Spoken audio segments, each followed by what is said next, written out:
بسم اللہ الرحمن الرحیم۔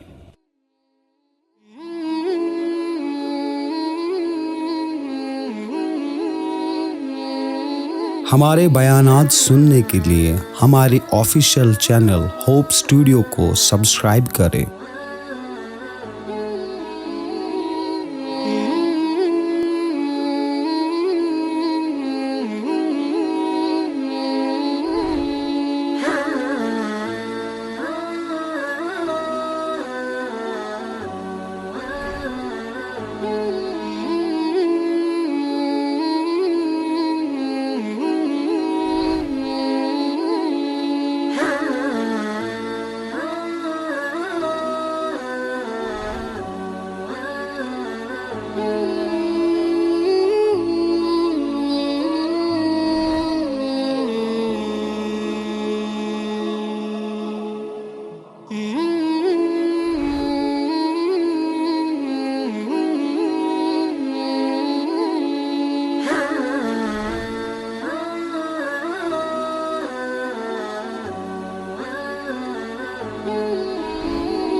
السلام علیکم ورحمۃ اللہ وبرکاتہ۔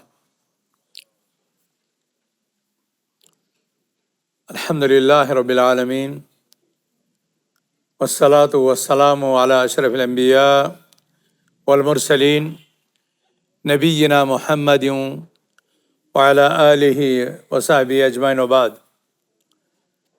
فقد قال الامام البخاری رحمہ اللہ فی حدیث عائشہ الطویل: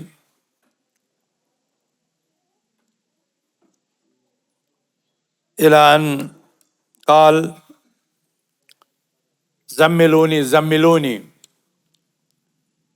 فزملوه حتى ذهب عنه الروع، فقال لخديجة وأخبرها الخبر: لقد خشيت على نفسي. فقالت خديجة: كلا والله ما يخزيك الله عبدا، إنك لتصل الرحم وتحمل الكل وتكسب المعدوم وتقري الضيف وتعين على نوائب الحق. فانطلقت به خديجة حتى أتت به ورقة بن نوفل ابن اسد ابن عبد العزى ابن عم خديجة، وكان امرأ تنصر في الجاهلية.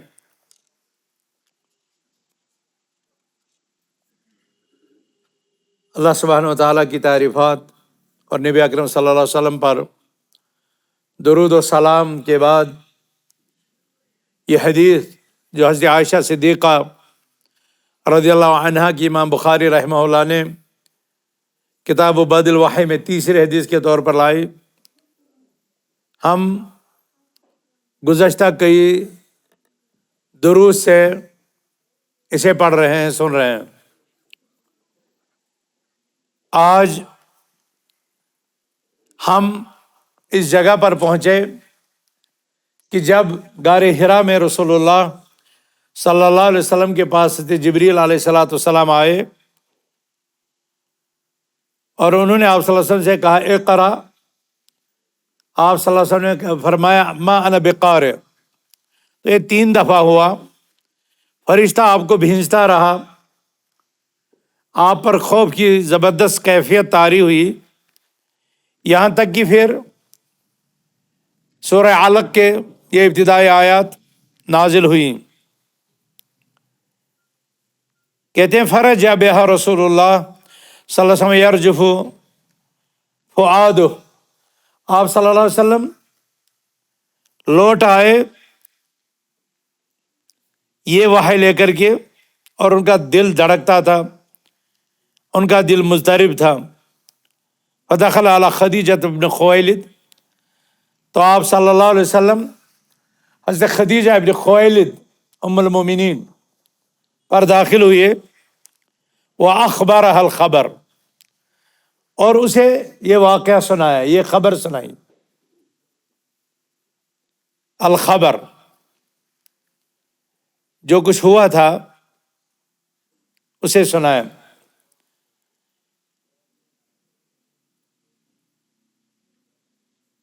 فدخل علی خدیجہ بن خویلد فقال، جب حضرت خدیجہ پر داخل ہوئے تو سب سے پہلے کہا زملونی زملونی۔ یہ جو زملونی ہے اس کا کیا معنی ہے؟ زملونی، زمل یزمل، تزمیلا، اسی طرح دثر یدثر، تدثیرا فهو مدثر، یا یہاں پر فهو مزمل، چادر یا کمبل اوڑھنے کو کہتے ہیں۔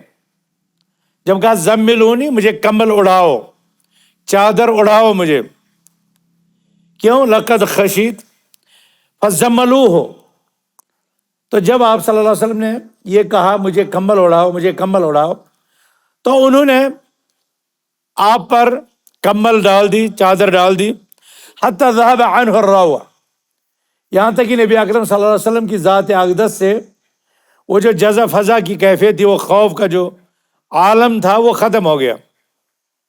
فقال علی خدیجہ، پھر اس کے بعد خدیجہ سے کہا، وہ اخبرها الخبر، یہ واقعہ، یہ خبر انہیں سنائی، لقد خشیت علی نفسی، لقد خشیت علی نفسی، یقیناً مجھے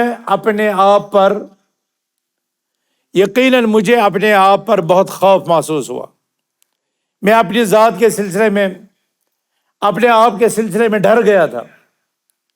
لقد خشیت علی نفسی، وحی کا یہ بوجھ، ذمہ داری کا یہ بوجھ، اور پھر مخالفین کا رویہ جو اس وحی کے سننے کے بعد ان پر ہوتا، دشمنیاں بڑھتی، قتل کی سکیمیں بنتی، ذمہ داری قبول کرنے سے لوگ کتراتے، تو یہ ساری چیزیں ذہن میں آنے کے بعد لقد خشیت علی نفسی، مجھے اپنے آپ پر، اپنی ذات کا خوف لاحق ہو گیا۔ خشیہ یخشا، سمع یسمع، یہ باب ثلاثی ہے۔ ابھی میں نے آپ کو پہلے نوا بولا تھا، لکل امرئ ما نوا، وہ بھی فعل ماضی ہے، اور چونکہ آخری دونوں حرف اس میں علت کے تھے تو اس کو لفیف مقرون کہتے ہیں۔ اور پھر آ گیا تھا وحی،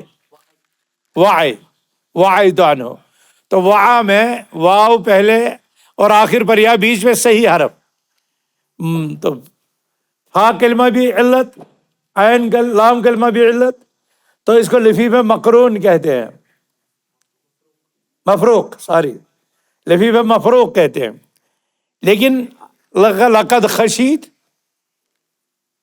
یقیناً میں ڈر گیا، تو اس میں ایک ہی حرف ہے، حرف علت، وہ کون سا ہے؟ یا، اور یہ لام کلمے میں ہے، اس کو کہتے ہیں معتل اللام۔ کیا کہتے ہیں؟ معتل اللام، یعنی فعل کا وہ حصہ جس کا آخری کلمہ حرف علت ہو۔ اسی میں آئے گا دعا بھی، دعا یدعو، کیا ہوتا ہے دعا یدعو؟ پکارنا، بلانا، دعا کرنا، تو اس میں بھی دال عین دو پہلے دونوں حرف صحیح ہے، لیکن آخر جو ہے حرف ہے وہ کیا ہے؟ وہ حرف علت ہے، الف، دعا۔ اسی سے آئے گا رما، رما ہوتا ہے نا پھینکنا، وما رمیت اذ رمیت ولکن اللہ رما، رما ہو گیا پھینکنا، اس میں بھی آخری حرف علت ہے، جس کو معتل اللام کہتے ہیں۔ کیا کہتے ہیں؟ لقد خشیت، یقیناً مجھے خوف دامنگیر ہوا، علی نفسی، اپنی ذات پر، اپنے آپ پر۔ فقالت خدیجہ، خوف کا عالم، اضطرابی کیفیت، دل اچھل رہا ہے، مجھے اوڑھو، مجھے اوڑھو، میں ڈر گیا اپنی ذات پر۔ تو اب یہاں پر تاریخ کا وہ عظیم واقعہ، تاریخ کا وہ عظیم واقعہ، تاریخ کی وہ عظیم قربانی، تاریخ کا وہ عظیم جملہ جو حضرت عائشہ خدیجہ رضی اللہ عنہ کہتی ہے، فقالت خدیجہ، جب آپ صلی اللہ علیہ وسلم کی خشیت کو، ڈر کو، خوف کو حضرت خدیجہ نے دیکھا، اب ان کا کیا رول رہا، اور پھر آپ اپنی بیگمات، اپنی زوجات کا حال دیکھیں، شوہر سے پہلے بیوی ڈر جاتی ہے، اور شوہر کے ڈرنے سے پہلے بیوی ہمت چھوڑ جاتی ہے۔ یہ واقعہ سکھلاتا ہے کہ دعوت کے میدان میں وہ دعات کامیاب ہیں جن دعات کے پیچھے ان کی بیویوں کا کردار ہے، حوصلہ افزائی، گھر کی ذمہ داریاں اٹھانا، بچوں کی تربیت کا بوجھ، اور اپنے شوہر کو کہنا بلاؤ اللہ کی طرف، گھر کے کاموں میں نہ ان کو الجھانا، گھر کی پریشانیوں میں ان پر نہ ڈالنا۔ حضرت خدیجہ رضی اللہ عنہ کی شخصیت میں ان زوجات کے لیے، ان بیگمات کے لیے ایک بہت بڑا اسوہ ہے، رول ماڈل، نمونہ۔ فقالت خدیجہ، خوف کے عالم میں رسول اللہ صلی اللہ علیہ وسلم، تو حضرت خدیجہ نے کیا کہا، یہ سننے کی بات، کلا واللہ ما یخزیک اللہ ابدا انک لتصل الرحم وتحمل الکل وتکسب المعدوم وتقری الضیف وتعین علی نوائب الحق۔ حضرت خدیجہ رضی اللہ عنہ نے یہ 5 مبارک اور عظیم اوصاف، صفات رسول اللہ صلی اللہ علیہ وسلم کے، آپ کی خصال، یہ نیک خصلتیں، نیک اخلاق، نیک عادتیں آپ صلی اللہ علیہ وسلم کی جو آپ کی ذات میں بدرجہ اتم موجود تھی، ان کو گنا کر کے آپ کا حوصلہ بڑھا رہی ہیں۔ کلا، ہرگز نہیں، واللہ، اللہ کی قسم، ما یخزیک اللہ ابدا، کچھ روایت میں لا یخزیک اللہ ابدا، اللہ آپ کو ہرگز رسوا نہیں کرے گا، اللہ آپ کو ہرگز رسوا نہیں کرے گا۔ کلا واللہ لا یخزیک اللہ ابدا، قسم اللہ کی، اللہ سبحانہ و تعالیٰ آپ کو کبھی رسوا نہیں کرے گا، آپ کو گھاٹے میں نہیں ڈالے گا، آپ کو نقصان سے دوچار نہیں کرے گا۔ اخزا یخزی، خزی سے ہے، رسوائی سے، کا مطلب ہے رسوا کرنا، اللہ آپ کو رسوا نہیں کرے گا۔ خزی کہتے ہیں رسوائی کو۔ کلا واللہ ما یخزیک اللہ ابدا، ہرگز نہیں، اللہ کی قسم، اللہ سبحانہ و تعالیٰ آپ کو کبھی بھی رسوا نہیں کرے گا۔ کیوں؟ انک لتصل الرحم، اصل میں تھا لانک تصل الرحم، اس لیے کہ آپ صلہ رحمی کرتے ہیں، رشتوں کو جوڑتے ہیں۔ پہلی خوبی کیا بیان کی حضرت خدیجہ رضی اللہ عنہ نے؟ انک لتصل الرحم، بے شک آپ رشتوں کو جوڑتے ہیں، رشتوں کو ملاتے ہیں، آپ ملانے والے ہیں، توڑنے والے نہیں، آپ جوڑنے والے ہیں۔ انک لتصل الرحم، آپ صلہ رحمی کرنے والے ہیں۔ کلا واللہ لا یخزیک اللہ ابدا انک لتصل الرحم، آپ صلہ رحمی کرتے ہیں۔ آپ نے قرآن میں اور احادیث میں سنا ہوگا کہ یہ صلہ رحمی کتنا بڑا، ایمان کا کتنا بڑا شعبہ ہے، اور اللہ سبحانہ و تعالیٰ صلہ رحمی کرنے والے کو کئی برکتوں سے نوازتا ہے، اس کی عمر میں برکت ہوتی ہے، اس کو رزق میں اضافہ ہوتا ہے، اور جو رشتہ توڑتا ہے اس کے لیے شدید وعید ہے۔ اور فرمایا صلہ رحمی تو وہ کرتا ہے جس کو ساتھ توڑنے والے ہوں، جہاں سارے جوڑنے والے ہوں وہاں آپ بھی صلہ رحمی کریں تو وہ اتنا بڑا کام نہیں ہے۔ صلہ رحمی تو یہ ہے کہ آپ کا رشتہ دار آپ سے ٹوٹنا چاہتا ہو لیکن آپ اسے پھر بھی ملا کر کے رکھیں۔ آپ کا رشتہ دار آپ سے جدا ہونا چاہتا ہے لیکن آپ اس کو جوڑ کر رکھنا چاہتے ہیں، وہ آپ پر گستاخی کرتا ہے، آپ کی توہین کرتا ہے، اس کے باوجود آپ اسے درگزر کرتے ہیں اور اسے ملانے کی سعی، کوشش اور محنت کرتے ہیں۔ رسول اللہ صلی اللہ علیہ وسلم کی ذات اقدس میں وحی کے نزول سے پہلے یہ صفت بدرج عدم موجود تھی کہ آپ صلی اللہ علیہ وسلم صلہ رحمی کرتے تھے. وتحمل الکل، وتحمل الکل، آپ صلی اللہ علیہ وسلم اس شخص کو جو اٹھنے کی سکت نہیں رکھتا تھا، سوار ہونے کی طاقت نہیں رکھتا تھا، آپ اسے اٹھاتے تھے، آپ اس کی سواری کا بندوبست کرتے تھے، آپ اس کے اخراجات برداشت کرتے تھے. وَتَكْسِبُ الْمَعْدُومَ، اور آپ مفلوق الحال لوگوں کو عطیہ دیتے تھے، کما کر دیتے تھے.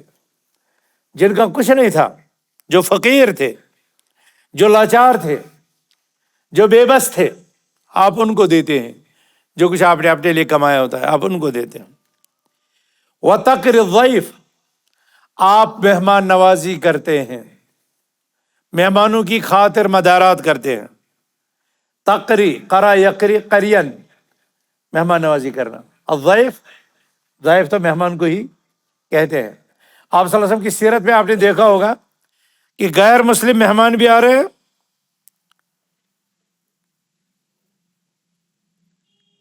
غیر مسلم مہمان بھی آتے تھے، آپ صلی اللہ علیہ وسلم انہیں بھی کھلاتے تھے، پلاتے تھے، ان کی خاطر مدارات کرتے تھے، ان کے رہنے کا بندوبست کرتے تھے. کتنے ایسے تھے جو آپ کے اخلاق سے متاثر ہوئے، آپ کی مہمان نوازی سے متاثر ہوئے، اور آپ کی مہمان نوازی سے متاثر ہو کر کے ان لوگوں نے اپنا، اگر میں گزارش کروں آپ لوگوں سے تھوڑا نزدیک یہاں پر آ جاؤ، جو دور ہیں بیٹھے، یہاں پر بھی ٹیک لگانے کی جگہ ہے، اچھا ہوگا. وَتَقْرِ الضَّيْفَ، آپ صلی اللہ علیہ وسلم نے آپ مہمانوں کی خاطر مدارات کرتے تھے. وَتُعِينُ عَلَى نَوَائِبِ الْحَقِّ، اور جو جن پر کوئی آفت، کوئی مصیبت نازل ہو چکی ہے، ہوتی ہے، آپ ان کے مددگار بنتے ہیں. نوائب نائبہ کی جمع ہے، اور نائبہ مصیبت کو کہتے ہیں.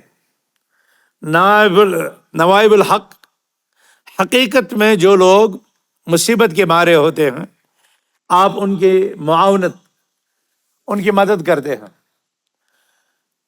آپ صلی اللہ سبحانہ تعالیٰ نے فرمایا، آپ صلی اللہ علیہ وسلم نے فرمایا واللہ فی عون العبد ما کان العبد فی عون اخیہ، اور اللہ سبحانہ وتعالیٰ بندوں کی مدد میں تب تک ہوتا ہے جب تک وہ بندہ ایک دوسرے کی مدد میں لگا ہوتا ہے. تو انسانوں کی مدد کے لیے ہر وقت ہمتاً تیار کر رہنا چاہیے. اس کو سوشل ویلفیئر بھی کہتے ہیں، سماجی بہبود بھی کہتے ہیں، اصلاح سماج کے شعبے میں بھی آتا ہے. لوگ جو آپ کے سماج سے کٹے ہیں، بچھڑے ہیں، مفلوق الحال ہیں، یتیم ہیں، بیوہ ہیں، جنہیں مصیبتیں آئی ہیں، جن پر بجلیاں گری ہیں، جن کے گھر جلے ہیں، جن کی دکانیں لوٹی ہیں، جن کی جائیدادیں ان سے لوٹ لی گئی ہیں، تو آپ ان کے لیے اے محمد صلی اللہ علیہ وسلم مددگار واقع ہوئے ہیں. تو حضرت عائشہ، حضرت خدیجہ رضی اللہ عنہ نے یہ کیا فرمایا، اللہ آپ کو رسوا نہیں کیا، آپ صلی اللہ علیہ وسلم اس سے ڈرے ہوئے تھے. اور حضرت عائشہ حضرت خدیجہ الکبریٰ آپ کی ہمت اور آپ کا حوصلہ بڑھا رہی ہیں. لیکن حوصلہ بڑھاتے بڑھاتے حضرت خدیجہ نے کیا کہا، 5 صفات. صحیح بخاری میں کتنی صفات ہے؟ 5 صفات. ایک صفت ہے صلہ رحمی، دوسرا ہے جو بے یار مددگار ہیں اور مسافر کٹے ہوئے ہیں ان کی سواری کا بندوبست کرتے ہیں، تیسرا ہے جو بے بس لاچار مفلوق الحال ہیں ان کو کما کر دیتے ہیں، اور چوتھا ہے مہمان نوازی، اور 5واں ہے مصیبت کے ماروں کی مدد کرتے ہیں. تو کتنی صفات ہے؟ 5 صفات صحیح بخاری میں حضرت خدیجہ رضی اللہ عنہ کی مروی ہیں. اگر آپ صحیح بخاری میں کتاب تفسیر میں پھر یہ حدیث آئے گی، کتاب تفسیر میں پھر یہ حدیث آئے گی، وہاں ایک اور صفت کا اضافہ ہے، وہاں پر ایک اور صفت کا اضافہ ہے 5 کے علاوہ. وتصدق الحدیث، وتصدق الحدیث یعنی آپ سچ بولتے ہیں، وتصدق الحدیث، صدق یصدق ہوتا ہے سچ بولنا، الحدیث تو ہے ہی بات، آپ سچی بات کرنے والے ہیں، آپ سچ بولنے والے ہیں، آپ ہمیشہ سچ سے، سچائی سے کام لیتے ہیں۔ تو اب کتنی صفات آ گئی؟ سیرت ابن اسحاق میں جب یہی واقعہ لایا گیا ہے تو ان 6 صفات کے ساتھ ایک اور صفت کا اضافہ ہے۔ صحیح بخاری میں 5 اس جگہ، لیکن صحیح بخاری میں آگے کتاب تفسیر میں 6ٹھی صفت ہے وہ تصدق الحدیث، آپ سچ بولتے ہیں۔ اور سیرت ابن اسحاق میں انک لتؤدی الامانہ، انک لتؤدی الامانہ، آپ امانت دار ہیں، آپ امانتیں ادا کرتے ہیں، امانتیں حقداروں کو لوٹاتے ہیں۔ تو یہ جو آخری 2 صفات ہیں جو صحیح بخاری کی اس روایت میں ہیں، کیا یہی وہ 2 صفات نہیں ہیں جن کے مکہ کے قریش بھی، مکہ کے کافر بھی وحی نازل ہونے سے پہلے آپ صلی اللہ علیہ وسلم کے لیے صادق اور امین کی گواہی دیتے تھے؟ ہے کہ نہیں؟ پڑھا ہے آپ لوگوں نے؟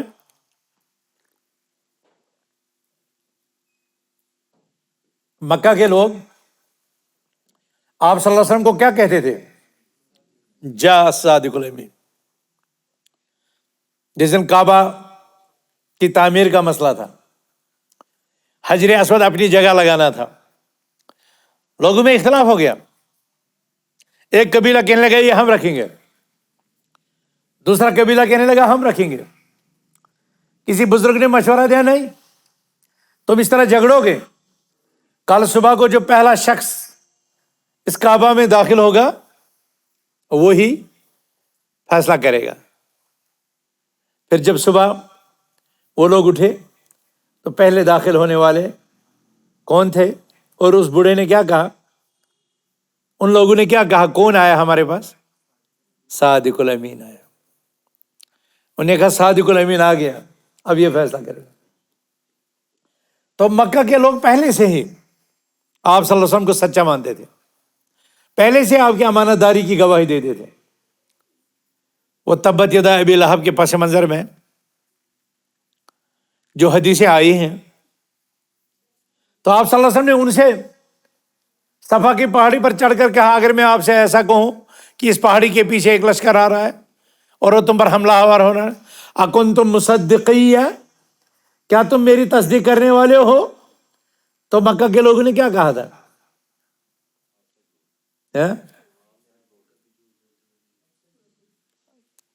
آپ نے کسی نے عربی الفاظ پڑھے تھے؟ کیا بتایا آپ نے؟ آپ بتاؤ اردو میں ہی، آپ سچ بول رہے ہیں۔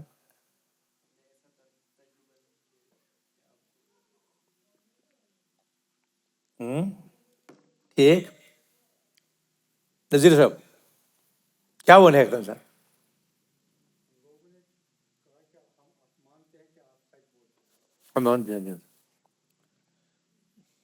آپ میں سے کوئی، آپ میں سے کوئی؟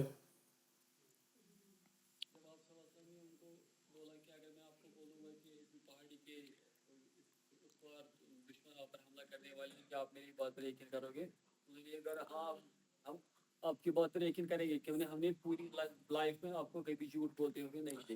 ما جربنا علیک الا صدقا، ما جربنا علیک الا صدقا، ما جربنا علیک الا صدقا۔ ہم نے اپنی پوری زندگی میں آپ پر جو تجربہ کیا ہے وہ سچائی کا ہی تجربہ ہے۔ آپ کبھی سچ کے بغیر کچھ نہیں بولتے۔ کیا یہ کریکٹر ہمارا بن سکتا ہے؟ کیا ہم سچ بول سکتے ہیں؟ کیا سچ بولنا مشکل ہے؟ ذرا میں آپ سے پوچھوں، سچ کسے کہتے ہیں؟ سچ کس کو کہتے ہیں؟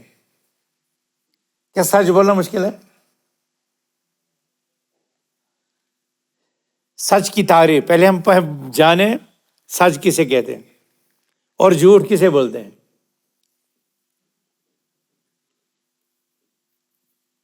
آج بہت چھوٹا سوال میں آپ سے پوچھ رہا ہوں، سچ کس کو بولتے ہیں؟ ہاں؟ جو حقیقت ہے۔ ہاں، کچھ تو کوشش ہے۔ آپ بتاؤ، آپ کوئی اور۔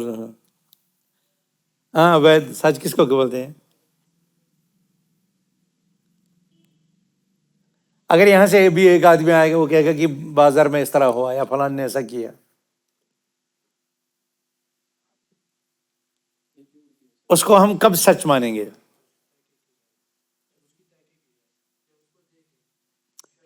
تو سچ بولتے ہیں ایسی خبر جو واقعہ کے مطابق ہو۔ سچ بولتے ہیں ایسی بات، ایسی خبر جو واقعہ کے مطابق ہو، ایسی خبر جو واقعہ کے مطابق ہو، اور اگر وہ واقعہ کے مطابق نہیں ہوگی تو پھر جھوٹ ہے۔ مثلا ابھی آیا یہاں سے ایک شخص، وہ کہا مارکیٹ میں ایسا ہوا، پھر اگر وہ چیز جیسے اس نے بتایا ویسے ہی ہوئی ہوگی تو یہ سچ ہے، کیونکہ وہ واقعہ کے مطابق ہے۔ لیکن اگر ویسا نہیں ہوا ہوگا تو وہ جھوٹ کہلائے گا، کیونکہ وہ واقعہ کے مخالف ہے۔ فالحق ما وافق الواقع، سچ، صدق، والکذب ما خالف الواقع، جھوٹ تب بولتے ہیں، اس چیز کو بولتے ہیں جو حقیقت امر واقعہ کے خلاف۔ اور اللہ سبحانہ و تعالیٰ کا کلام جو رسول اللہ صلی اللہ علیہ وسلم پر نازل ہو، سب کا سب سچ ہے، کیونکہ وہ سارا کا سارا واقعہ کے عین مطابق ہے۔ نبی اکرم صلی اللہ علیہ وسلم کے اندر یہ صفت وحی ملنے سے پہلے تھی کہ آپ ہمیشہ سچ بولتے تھے، اور دوسری صفت تھی کہ وہ امانت دار تھے۔ اور اب جو شخص لوگوں کے ساتھ معاملات، گفتار اور بات چیت کے معاملے میں سچا ہو، لین دین اور دوسرے معاملوں میں امانت دار ہو، تو جو وحی کا بوجھ اس پر ڈالا جانا تھا، اس وحی میں جھوٹ کا احتمال کیسے ہو سکتا ہے؟ نمبر ایک۔ نمبر دو، اس امانت میں خیانت کا امکان کیسے ممکن ہے؟ کیسے ممکن ہے؟ امام بخاری رحمۃ اللہ علیہ، اسی صحیح کے مصنف امام بخاری رحمۃ اللہ علیہ جو سفر کر رہے تھے، تو ایک شخص نے ان کے پاس 1000 اشرفیاں دیکھ لی، اور اس نے جہاز میں، سمندری جہاز میں شور مچایا کہ مجھ سے 1000 اشرفیاں چوری ہو گئی، کیونکہ دیکھی تھی انہوں نے کس کے پاس؟ امام بخاری رحمۃ اللہ علیہ کے پاس۔ تو سب سے پوچھا گیا، ان کا انکار ہو، سب نے انکار کیا، ہم نے نہیں لی۔ امام بخاری نے بھی کہا میں نے نہیں لی۔ اب فیصلہ کیسے ہوگا؟ بس اب کی تلاشی لو۔ امام بخاری رحمۃ اللہ علیہ کیا کر رہے تھے؟ حدیث رسول صلی اللہ علیہ وسلم جمع کر رہے تھے۔ اب جب انہوں نے دیکھا کہ 1000 تو میرے ہی پاس ہے، اور جب 1000 نکلے گا تو لوگ مجھے جھوٹا سمجھیں گے، پھر لوگ اس حدیث پر کیسے اعتبار کریں گے جو حدیث میں لکھنے جا رہا ہوں، جو حدیث میں لوگوں کو سنانے جا رہا ہوں؟ چپکے سے اٹھائی 1000 اشرفیں اور سمندر میں پھینک دی، لوگوں کی نگاہوں سے بچتے بچاتے۔ جب تلاشی ہوئی کسی کے پاس نہیں نکلا، تو اسی شخص کی سب نے ملامت کی، مذمت کی کہ تو خواہ خواہ ایسے چلا رہا تھا، جھوٹا کہیں گا۔ واقعہ ہوا، ختم ہو گیا۔ کچھ مدت بعد وہ شخص امام بخاری کے پاس آیا اور اسے کہا کہ بھائی تمہارے پاس تو 1000 تھا، آپ نے وہ کدھر کر دیا؟ امام بخاری نے کہا میں نے دریا میں پھینک دیا۔ کہاں ہے؟ کوئی اپنی رقم دریا میں ڈال سکتا ہے؟ اس نے کہا نہیں، کوئی نہیں ڈالتا ہے، لیکن چونکہ یہ کیا دلیل ہے؟ لیکن چونکہ میں رسول اللہ صلی اللہ علیہ وسلم کی سچی حدیثیں، صحیح حدیثیں جمع کرتا ہوں اور لوگوں تک پہنچاتا ہوں، میں نہیں چاہتا ہوں کہ میری وجہ سے رسول اللہ صلی اللہ علیہ وسلم کی حدیث پر داغ لگے۔ کہنے والے کہیں گے کہ جو شخص لوگوں کی چوریاں کرتا تھا وہ رسول اللہ صلی اللہ علیہ وسلم کی حدیث کے ساتھ کیا معاملہ کرتا ہوگا؟ رسول اللہ علیہ وسلم کی حدیث، صحیح سچی حدیث کو اس طرح کی تہمتوں سے اور اس طرح کی تکذیب سے بچانے کے لیے میں نے یہ قربانی دی۔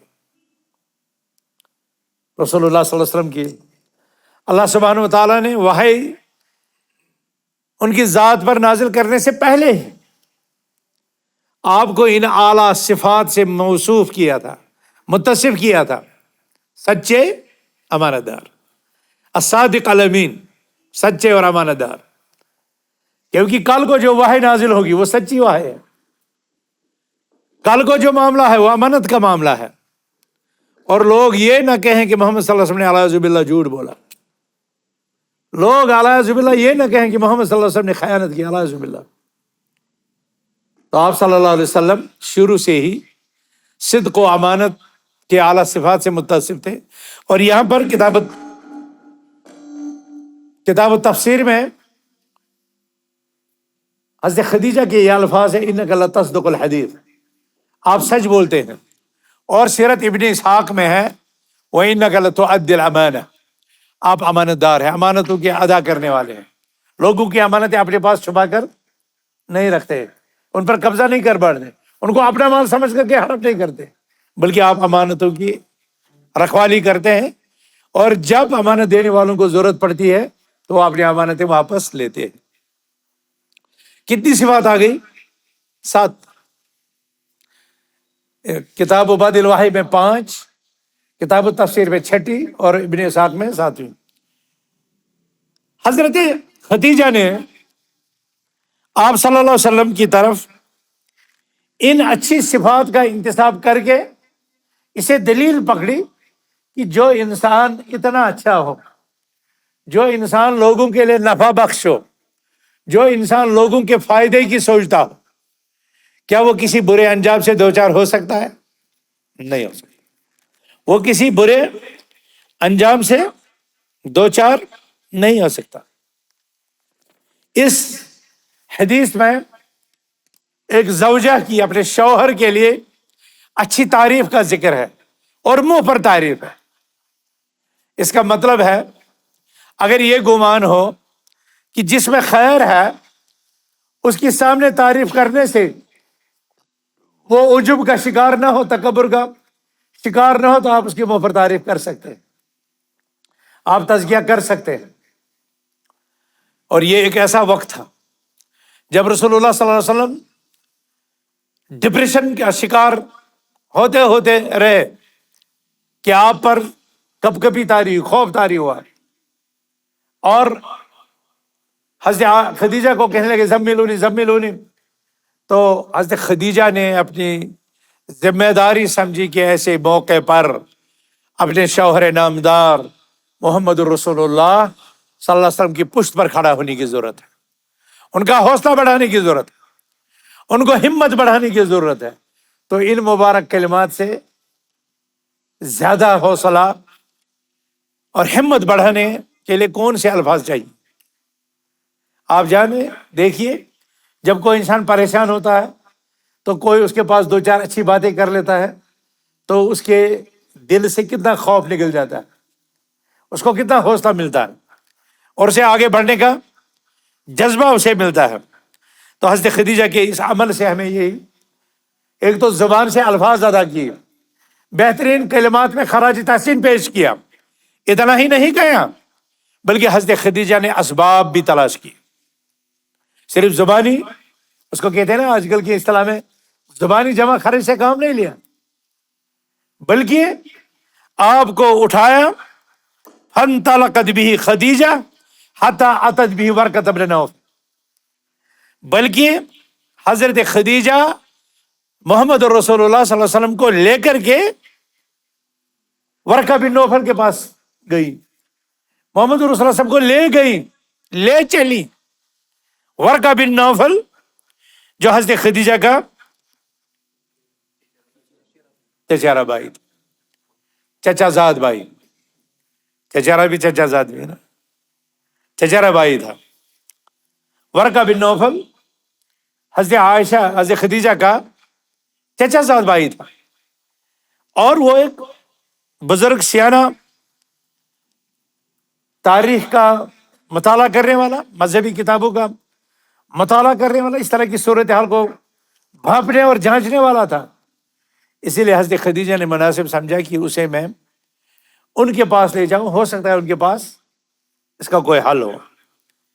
تو حضرت خدیجہ رضی اللہ عنہ رسول اللہ صلی اللہ علیہ وسلم کو لے کر کے ورقہ بن نوفل کے پاس گئی، جن کا پورا نام ہے ورقہ بن نوفل ابن اسد ابن عبد العزہ ابن عم خدیجہ۔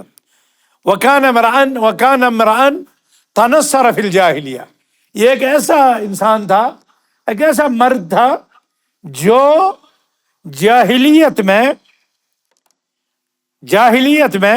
کیا بنا تھا؟ نصرانی ہو چکا تھا۔ جو ایام جاہلیت میں نصرانی بن چکا تھا۔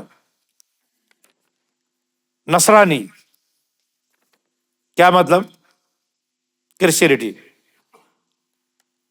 عیسائیت، یہ دو لفظ ہیں، ایک لفظ ہے عیسائیت اور دوسرا ہے نصرانیت۔ کان عمران تنصر فی الجاہلیہ، ایک ایسا انسان تھا جو جاہلیت میں کیا بنا تھا؟ نصرانی بن چکا تھا۔ عیسائیت عیسیٰ کی طرف نسبت، نصرانیت ناصرہ ایک بستی ہے یروشلم میں فلسطین میں، اس بستی کی طرف نسبت ہے۔ نصرانیت تحریف شدہ دین ہے۔ عیسائیت کے لیے ضروری نہیں ہے کہ وہ تحریف، وہ شرک ہی ہو، وہ محرف ہی ہو، لیکن نصرانیت تو 100%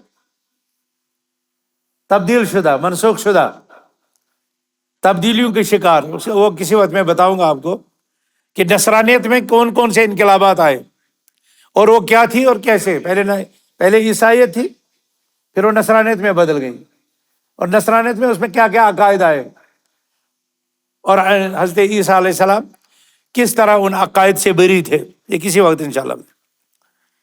لیکن ورقہ بن نوفل سارا نصرانی و ترک عبادت الاوثان، یہ نصرانی بن چکا تھا اور اس نے بت پرستی چھوڑ دی تھی۔ وفارق طرائق الجاہلیہ، جاہلیت کی جو رسمیں تھی، جو جاہلیت کے جو رواج تھے، وہ بھی وہ چھوڑ چکا تھا۔ جاہلیت کس کو کہتے ہیں؟ والجاہلیت ما کان ما قبل نبوت نبینا محمد صلی اللہ علیہ وسلم، ہمارے نبی صلی اللہ علیہ وسلم کی سے پہلے جو ظلم و زیادتی اور اندھیرا پن تھا، اس کو جاہلیت کہتے ہیں۔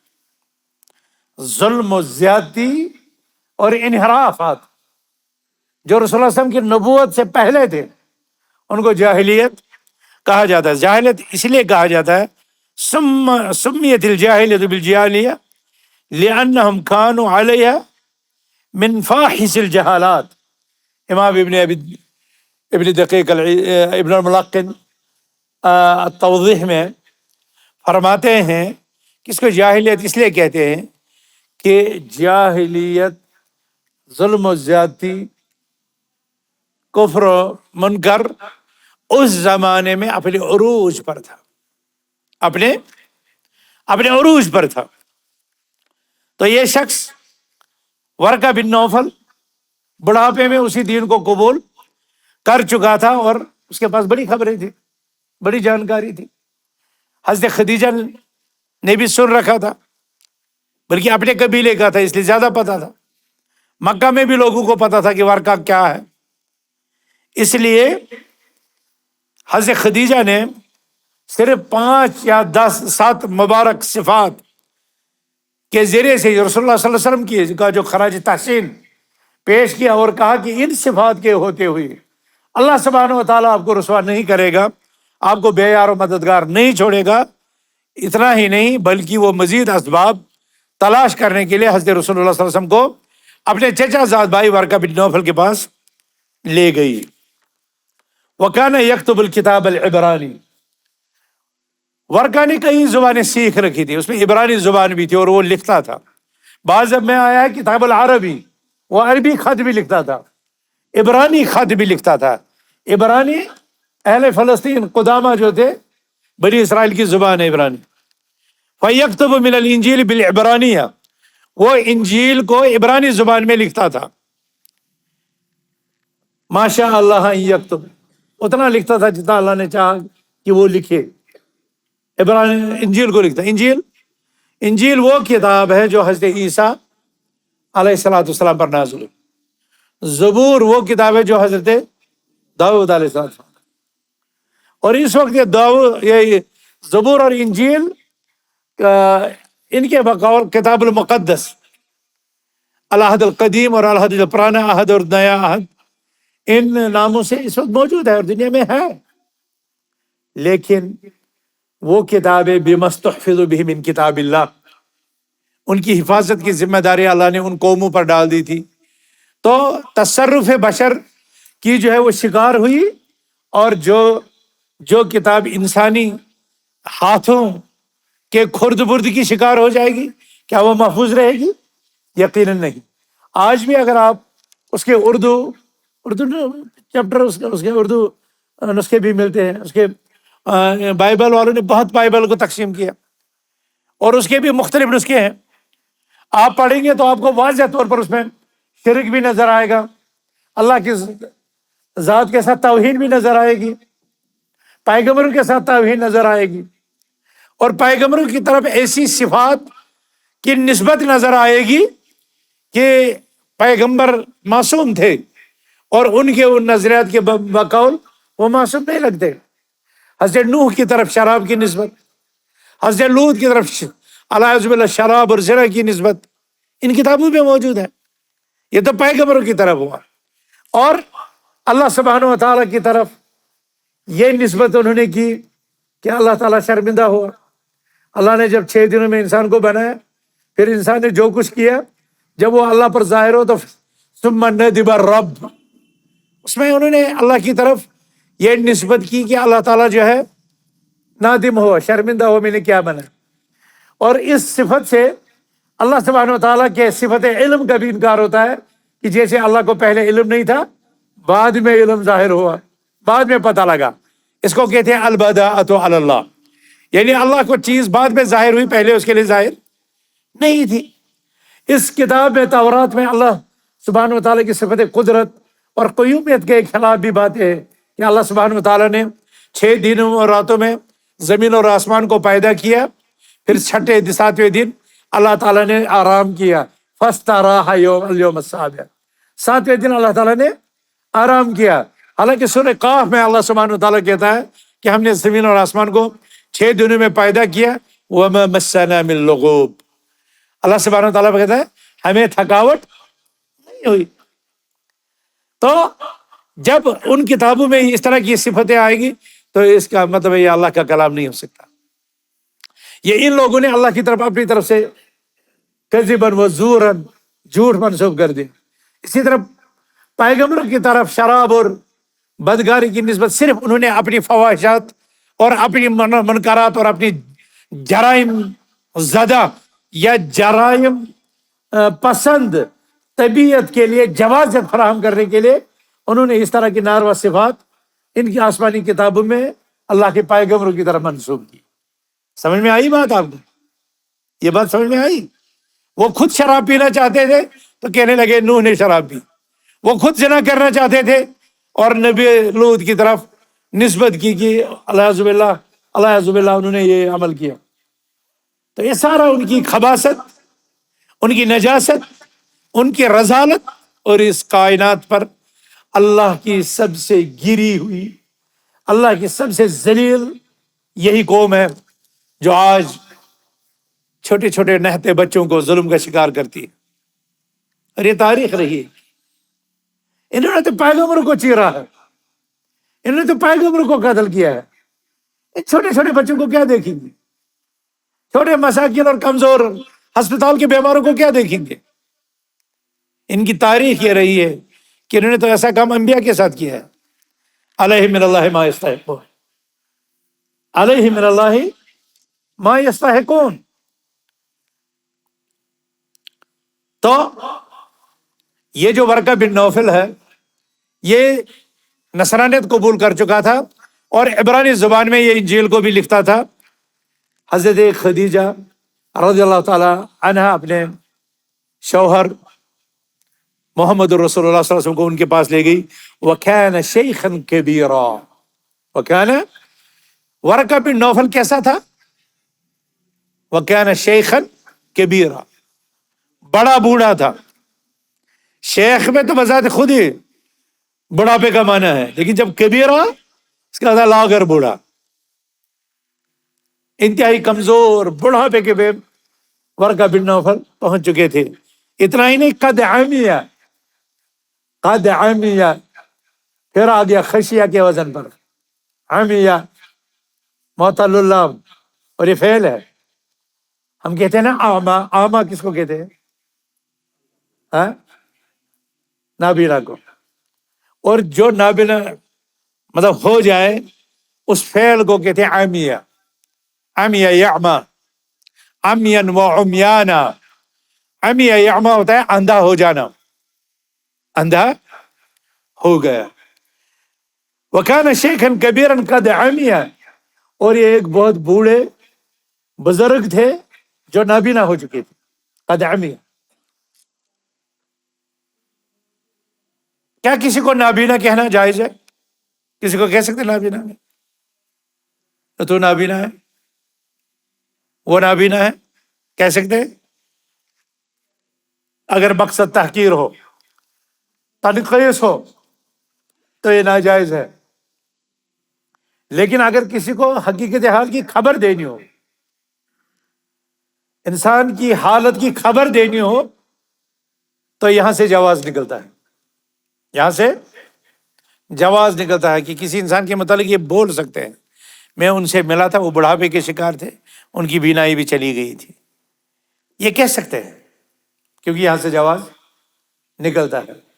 لیکن ہم اعمیٰ کو اے اعمیٰ نہیں کہہ سکتے، لنگڑے کو اے لنگڑا نہیں کہہ سکتے. یہ ادب کے خلاف ہے، یہ بد اخلاقی کی بات ہے. لیکن جب خبر دینی ہو کہ فلاں شخص کو آنکھوں میں تکلیف ہے، فلاں شخص کو ٹانگوں میں تکلیف ہے، تو محض خبر اگر اس کا کوئی معنی ہو اس میں کوئی حرج نہیں ہے. وَكَانَ شَيْخًا كَبِيرًا قَدْ عَمِيَ فَقَالَتْ لَهُ عائشہ، خدیجہ. تو ورقہ سے خدیجہ نے کہا یا ابن عم، یا ابن عم، یا ابن عم، اے میرے چچیرے بھائی، اے چچا زاد بھائی. اب یہاں پر دیکھیں گے یا ابن عم، یا ابن عم، کیونکہ یہ جو الف ہے یہ گر جاتا ہے عند النطق. یا ابن عم، اے چچیرے بھائی، اسمع من ابن اخیک، اسمع من ابن اخیک، من ابن اخیک، اپنے بھتیجے سے، اپنے بھائی کے لڑکے سے سنو کیا کہتا ہے. کیا رسول اللہ صلی اللہ علیہ وسلم اس کے ابن اخی ہی تھے؟ ورقہ بن نوفل کے بھائی کے بیٹے تھے؟ نہیں. لیکن جب رشتہ ہوتا ہے، رشتے بڑھتے ہیں، تو بہت سے کو چچا بھی کہتے ہیں، چچارا بھائی بھی کہتے ہیں. یہ تو معروف ہی ہے نا. اور موجودہ دور میں انکل کا لفظ اتنا وسیع ہو گیا کہ اب لیکن اب سوچ کر کے کسی کو انکل بولنا، کوئی میری طرح سفید داڑھی والا ہو تو وہ برداشت کر لے گا. لیکن اگر ان کو کہو، کسی نوجوان کو کہو، تو وہ تو ڈانٹ دے گا کہ میں انکل لگ رہا ہوں. ہوتا ہے ایسا نہیں ہے؟ یا ابن عم اسمع من ابن اخیک، اپنے بھانجے سے، اپنے بھتیجے سے، اپنے بھتیجے سے سن لو کیا کہتا ہے. فقال اللہ ورقہ، ورقہ نے رسول اللہ صلی اللہ علیہ وسلم سے کہا، اب ان سے مخاطب ہوئی، یا ابن اخی ماذا ترى، اے میرے بھتیجے کیا دیکھتے ہو؟ یہ کیا اسے کہنا تھا ماذا تقول، یا اسے کہنا تھا ماذا ترى؟ کیا کہنا چاہیے تھا اس کو؟ اسے کہنا چاہیے تھا نا اے میرے بھتیجے بولو کیا بولتے ہو. اس نے کیا بولا؟ ماذا ترى، کیا دیکھتے ہو؟ تمہاری کیا رائے ہے، یا تم نے کیا دیکھا، تم کیا دیکھتے ہو؟ تو معاملہ یہ ہے کہ حضرت عائشہ صدیقہ رضی اللہ عنہا کہتی ہے نا، کہہ رہے ہیں کہ اول ما بدأ به رسول اللہ صلی اللہ علیہ وسلم من الوحی الرؤیا الصالحہ، وحی کا آغاز جب ہوا تو آپ صلی اللہ علیہ وسلم کو سب سے پہلے خواب آنے لگے. تو یہاں پر ورقہ نے یہ کہانی بھی مختصر کی جاتی ہے، واقعہ مختصر کیا جاتا ہے. جب یہ سارا معاملہ سنا تو ماذا ترى، تم کیا دیکھتے ہو، خواب میں کیا دیکھتے ہو؟ فاخبرہ رسول اللہ صلی اللہ علیہ وسلم خبر ما رأى، پس رسول اللہ صلی اللہ علیہ وسلم نے اس کو، ورقہ بن نوفل کو خبر دی اس چیز کی جو انہوں نے دیکھا تھا.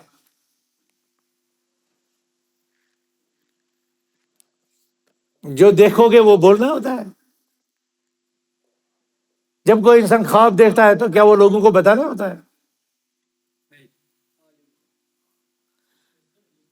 ہاں، خواب نہیں بتانا چاہے ہر کسی کو. خواب جب دیکھو تو خود ہی اس کی اچھی تعبیر نکالو، انشاءاللہ وہ اسی طرف کنورٹ ہو جائے گا. لیکن جب بولو تو ایسے شخص کو بولو جس پر تمہیں بہت اعتماد ہو کہ یہ اس کا بہتر معنی تعبیر بتائے گا. ہر کسی کو نہیں بتانا چاہیے، اس لیے کہ خواب عام طور پر تعبیر پر ہی جاتا ہے. خواب عام طور پر کس پر جاتا ہے؟ تعبیر پر. اور یہ تب ہو جب انسان نے دیکھا ہو. اب اگر انسان نے کوئی دیکھا ہی نہ ہو اور وہ صبح کہے میں نے دیکھا، ہاں ہاں، یہ کبیرہ گناہوں میں اس کو شمار کیا گیا ہے.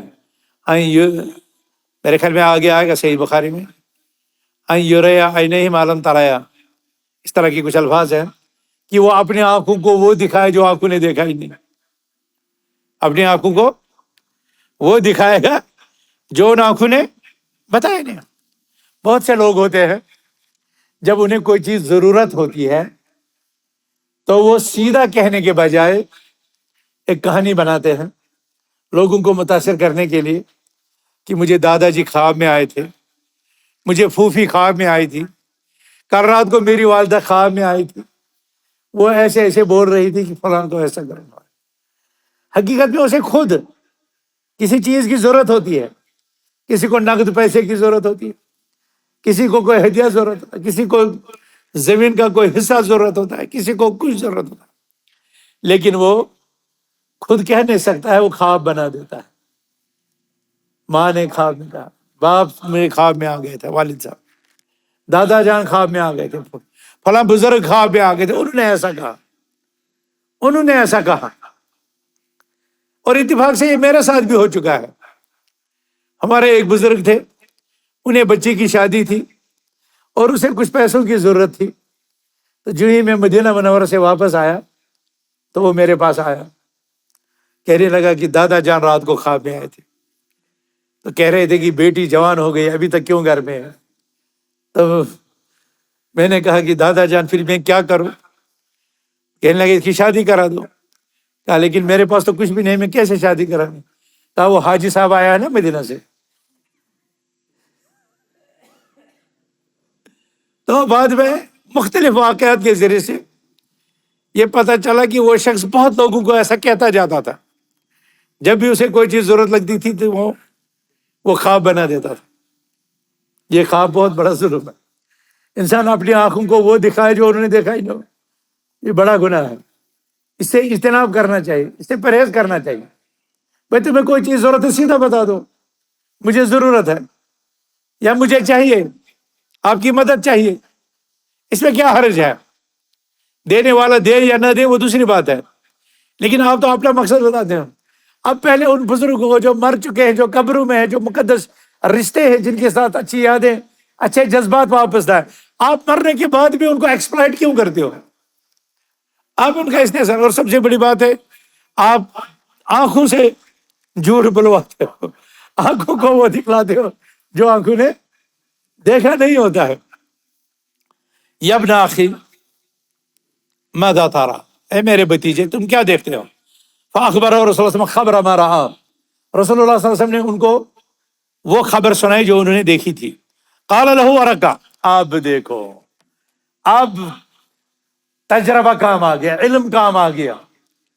ورقہ کا سننا تھا یہ، کہنے لگا هذا الناموس الذي نزل اللہ على موسیٰ الذي، کیا ہے آپ کی عبارت میں لکھا ہوا؟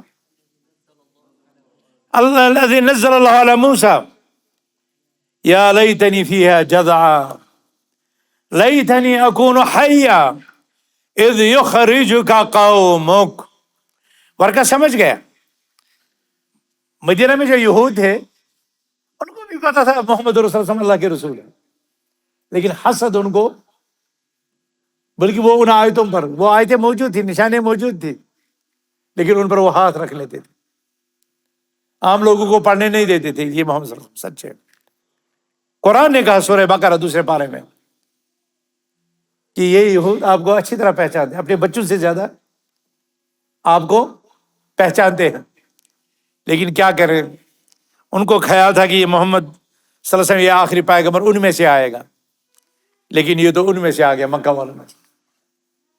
تو ان لوگوں نے کفر کیا، انکار کیا. ورقہ نے کہا ھذا الناموس،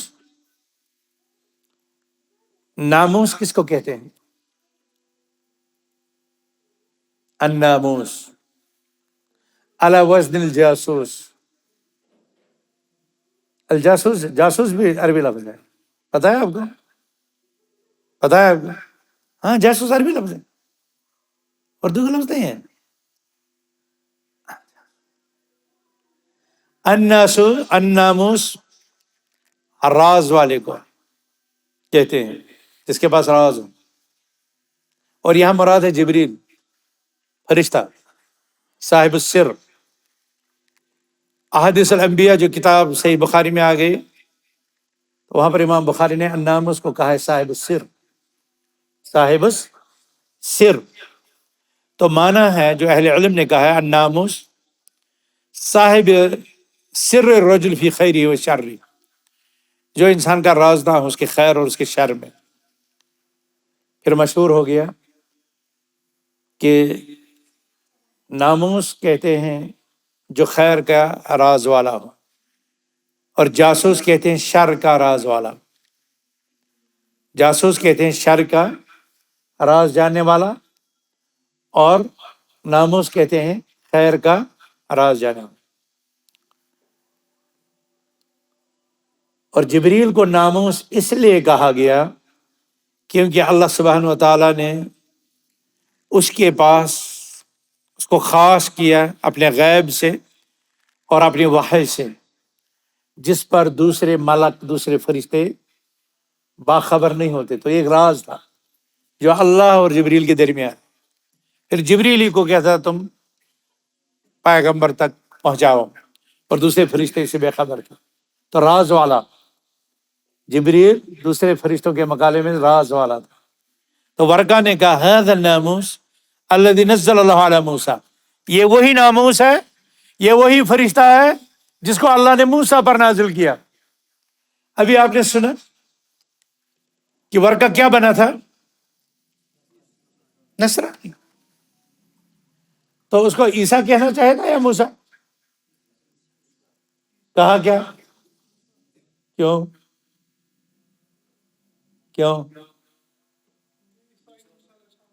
ہاں ماشاء اللہ. آپ کا کیا نام ہے؟ آ جاؤ آگے. دوبارہ دہرانا یہاں پر آ کر کے یہ بات. صحیح جواب دیا اس نے، ماشاء اللہ.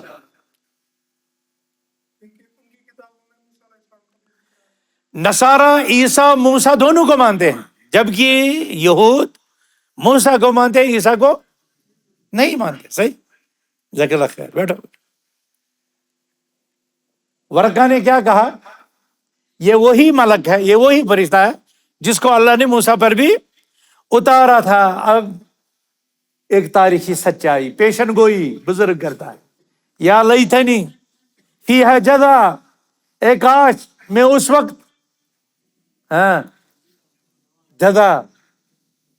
جزا کہتے ہیں جو دمبا ہوتا ہے نا, بھیڑ کا بچہ چلا قربانی کے لیے, تو وہ جو ینگ ہوتا ہے, چھوٹا ہوتا ہے, مضبوط ہوتا ہے, اس کو کہتے ہیں جزا. لیکن یہاں پر وہ مراد نہیں ہے, یہاں پر مراد ہے شابن قویًا, ایک کاش میں مضبوط توانا جوان ہوتا. کون کہتا ہے؟ ورقہ کہتا ہے یا لیتنی فیہا جزا, اے کاش میں اس وقت جوان ہوتا. لیتنی اکون حیا, اے کاش میں اس وقت زندہ ہوتا. پہلے کہا جوان ہوتا, پھر کہا زندہ ہوتا. اذ یخرجک قومک, جب تمہیں تمہاری قوم نکالے گی. عجیب. مکہ جہاں باپ کے قاتل کو بھی نہیں چھیڑا جاتا, مکہ جو حرمت والا ہے, جہاں جانوروں تک کو بھی پناہ ہے, جہاں مجرموں کو بھی پناہ, رسول اللہ صلی اللہ علیہ وسلم اسی لیے تعجب سے کہتے ہیں فقال رسول اللہ صلی اللہ علیہ وسلم او مخرجیہم, او مخرجیہم, کیا میری قوم مجھ کو نکالے گی؟ کیونکہ ان کو پتا تھا کہ مکہ میں تو ہر ایک کو پناہ ہے. یہاں تو مکہ کا کافر اگر اپنے باپ کے قاتل کو بھی حرم کے حدود میں دیکھتا ہے, اس کے ساتھ نہیں چڑھتا ہے. یعنی کیا میرے ساتھ ایسا واقعہ پیش آنے والا ہے کہ جس سرزمین میں, حرمت والی زمین میں, حرم کی جگہ پر باپ کے قاتل کو بھی معاف کیا جاتا ہے, اس کے ساتھ بھی چھیڑ چھاڑ نہیں, اور یہ ایک بات کہہ رہے ہیں کہ مجھے نکالا جائے گا. او مخرجیہم, کیا وہ مجھے یہاں سے نکالے گی؟ کیا میری قوم مجھ کو نکالے گی؟ قال نعم, ورقہ نے کہا ہاں کیوں نہیں, آپ کی قوم آپ کو نکالے گی.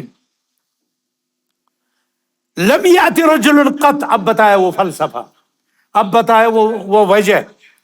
لم یأتی رجل قط, آج تک کوئی بھی ایسا مرد نہیں آیا ہے بمثل ما جئت به, وہ چیز لے کر کے, جو چیز لے کر کے تم آئے ہو.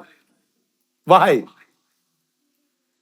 تمہاری طرح تم آج تک جو بھی ایسی چیز, جو چیز لے کر کے تم آئے ہو, یہ چیز لے کر کے جو بھی آیا ہے الا اعودیہ, الا اعودیہ, مگر اس کے ساتھ دشمنی بھرتی گئی, اس کے ساتھ عادہ دشمنی کرنا. عودیہ مجہول کا صیغہ ہے, ماضی کا. عادہ یعادی معاداتن, اسی سے آتا ہے عودیہ یعادہ. عودیہ کہتے ہیں جس کے ساتھ دشمنی کی جائے, یعادہ کہتے ہیں جس کے ساتھ دشمنی کی جاتی ہے. الا عودیہ, تم جیسی وحی لے کر کے جو بھی آج تک آیا ہے اس کے ساتھ دشمنی کی گئی. یہاں پر لفظ ہے عودیہ, عودیہ, لیکن ایک لفظ میں, ایک نسخے میں ہے, ایک روایت میں ہے الا اوذیہ, ذال کے ساتھ اور حمزہ کے ساتھ, یہاں ہے عین کے ساتھ عودیہ, وہاں پر ہے اوذیہ, یعنی اس کو اذیت دی گئی, اس کو تکلیف دی گئی. تم جیسی وحی لے کر کے جو بھی آج سے پہلے آیا ہے اس کو اذیت دی گئی. وَإِن يُدْرِكْنِي يَوْمُكَ, اور اگر مجھے تمہارا دن, وحی کا دن, جس دن یہ وحی تم پر نازل ہوگی, جس دن تم رسول بنائے جاؤ گے, جس دن تم پیغمبر بنائے جاؤ گے, اگر میں وہ دن پا جاؤں, اگر میں اس لمحے کو پا جاؤں, انصر کا نصر معذرہ, میں تمہاری مدد کروں گا, ٹھوس اور پختہ مدد. نصر, انصر کا نصر, میں یقیناً مدد کروں گا. معذرہ, معذرہ کیا ہو گیا؟ معذرہ عذر سے نکلا ہے, اور عذر قوت کو کہتے ہیں. معذرہ یعنی ٹھوس, مستحکم, پختہ مدد کروں گا میں, پوری مدد کروں گا میں, اگر میں تمہارا وہ دن پاؤں جس دن آپ پر وحی نازل کی جائے گی. یہ کون کہتا ہے؟ ورقہ بن نوفل. ثم لم ينشب ورقہ ان توفی, ینشب بمعنی یلبث, پھر کچھ ہی دن گزرے کہ ورقہ کی وفات ہو گئی. کچھ ہی دن گزرے ورقہ وفات پا گیا. انتوفیا، توفیا، وفات پا گیا. وفتر الوحی، اور وحی رک گئی. کچھ دن ہوئے کہ جو ہے ورقہ کی وفات ہو گئی اور وحی کا سلسلہ بھی رک گیا. یہ جو شروع ہوا تھا خوابوں کا وغیرہ وغیرہ، اقرا بسم، یہ رک گیا. کتنی دیر تک رک گیا؟ اس کو فترہ کہتے ہیں. کیا کہتے ہیں اس کو؟ فتر الوحی آئے نا لفظ یہاں پر، فتر الوحی، وحی رک گئی. وحی کا ایک پیریڈ آیا ہے جس میں وحی نازل نہیں. میرے خیال میں اذان کا وقت ہو گیا نہیں؟ تو متن تو ہم نے پڑھ لیا اس حدیث کا، کچھ معنی بھی ہے، لیکن ابھی ہمارے رجال باقی ہیں، کچھ فوائد باقی ہیں. انشاءاللہ آنے والے ہفتے میں ہم اس حدیث کے جو رجال ہیں ان پر بات کریں گے، اس کی تخریج پر بات کریں گے، اور اس کے فوائد پر کچھ بات کریں گے. گرچہ کی ساتھ ساتھ میں ہمیں کچھ فوائد بھی ملتے رہے. اللہ تعالیٰ سے دعا ہے کہ اللہ تعالیٰ ہمیں حدیث کی سمجھ عطا کرے، حدیث کا فہم عطا کرے، حدیث کا فقہ عطا کرے، اور اس کے تقاضوں کے مطابق ہمیں عمل صالح کی توفیق عطا کرے اور اس پر عمل کی توفیق دے. اقول قولی هذا واستغفر الله لي ولكم ولسائر المؤمنين انه تعالى جواد کریم ملک بر رب رحیم. السلام علیکم ورحمۃ اللہ وبرکاتہ.